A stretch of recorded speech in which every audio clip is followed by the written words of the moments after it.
Nơiពេលព្រឹកដ៏ស្ងប់ស្ងាត់នៅក្នុងព្រៃកាំរស្មីព្រះអាទិត្យរះប៉ះតាមដើមឈើមើលទៅគួរឲ្យចង់គយគន់គោតូចដើរតែម្នាក់ឯងវាដើររកចំណីអាហារខ្ចីសម្រាប់បរិភោគគោតូចស៊ីស្មៅស្រស់ក្នុងវាលស្មៅមួយកន្លែងដែលសត្វដទៃទៀតមិនដែលធ្លាប់បានទៅដល់គោតូចទៅជិតផ្លូវក្បែរព្រៃតូចមួយវាដើរមុខយ៉ាងសង្ហាដោយគ្មានអ្នកណាដឹងឡើយគោតូចចាប់ផ្ដើមឆ្លងផ្លូវយឺតព្រោះតែវាសប្បាយចិត្តពេកដែលបានរកឃើញកន្លែងស្មៅខ្ចីរថយន្តធំធំបើកលឿនសម្ដៅទៅមុខលើផ្លូវពីចម្ងាយដោយមិនគិតពីមានបញ្ហានៅខាងមុខឡើយព្រោះអ្នកបើកជាមុខស្ទាវរថយន្តកុងតឺន័របុកគោតូចរួចរត់គេចខ្លួនបាត់បណ្ដាឲ្យកូនគោរងរបួសចិត្តចូលឆ្នាំងស្លរំជូរគ្រឿងគោតូចដេកនៅលើផ្លូវយំយ៉ែកបែកអូហូជាព្រែកតែម្នាក់ឯងដូចទើបតែបែកពីសង្សារគេការចោលអញ្ចឹង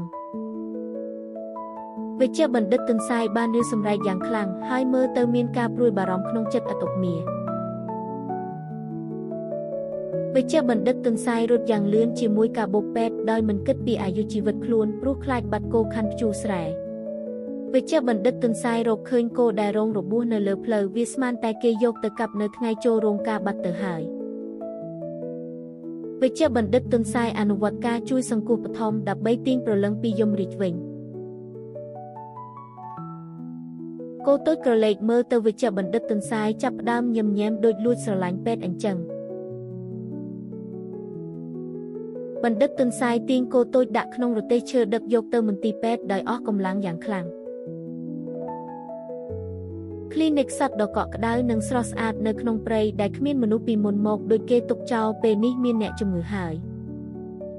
នៅខាងក្នុងគ្លីនិកវិជ្ជបណ្ឌិតទន្សាយបន្តការព្យាបាលរហូតអស់កម្លាំងពីខ្លួនតតែដាក់មួយតយទើបស្រឡះខ្លួនថេ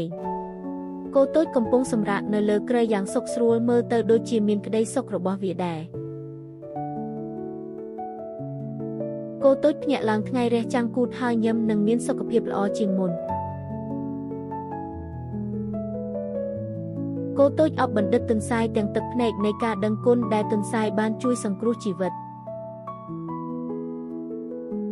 កូនគោតូចបានជាសះស្បើយទាំងស្រុងគោតូចដើរជាមួយវិជ្ជបណ្ឌិតទន្សាយឆ្លងកាត់ព្រៃយ៉ាងសប្បាយរីករាយដូចត្រូវឆ្នោតអា3លេខអញ្ចឹងសូមអរគុណ